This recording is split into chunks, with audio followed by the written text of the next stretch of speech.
Cette plante, c'est un prime-vert d'origine japonaise, le prime-vert denticulata qui se décline, comme vous le voyez, en blanc, en violine et en bleu clair.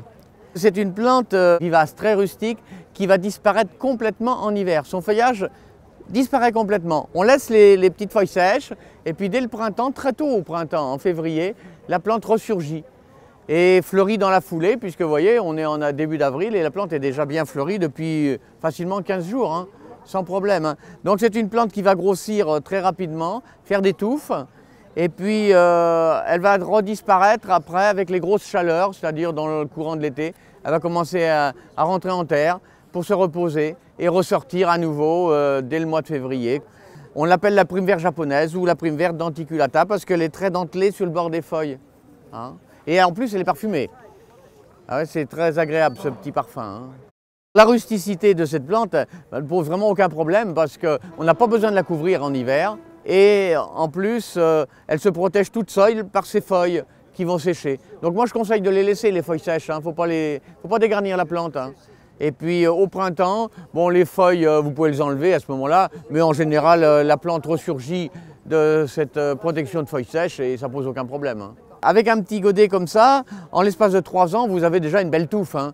La vivace, c'est ça, hein. La première année, il faut que ça s'implante, la deuxième année, ça commence à grossir, et la troisième année, vous avez vraiment la plante adulte qui là peut rester en place de nombreuses années ensuite. Hein. C'est une plante qui effectivement peut se ressemer si on a bien la bonne exposition, c'est-à-dire la mi-ombre, et si on a quand même un sol un petit peu frais. Parce que souvent les primes-verts ont besoin d'un passage au froid pour que les graines se réveillent de leur dormance, si vous voulez. Donc les graines éclatent en début d'été, et puis la levée ne va se faire que le printemps suivant, quand le froid a réveillé la dormance. Je conseille un sol toujours un petit peu frais, mais qui soit quand même léger. Il ne faut pas planter ça dans des terres trop lourdes. À ce moment-là, vous amenez un petit peu de sable ou de terreau léger que vous allez améliorer votre sol, quoi, hein. Parce que dans les sols trop lourds, le prime-vert, il va végéter. Hein. Il va fleurir, mais il va rester un peu compact. Il va avoir du mal à se développer.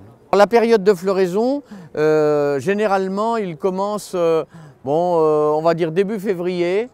Début février, ça se prolonge jusqu'à la fin d'avril. Quand vous avez des plantes adultes, ça va se prolonger encore plus longtemps. Hein. Là, vous voyez, là j'ai encore des boutons qui vont monter dans le cœur de la plante et pourtant on a affaire à des jeunes sujets. Hein. Donc de février, je vais dire, jusqu'à courant mai, quoi, hein, sans problème. Hein.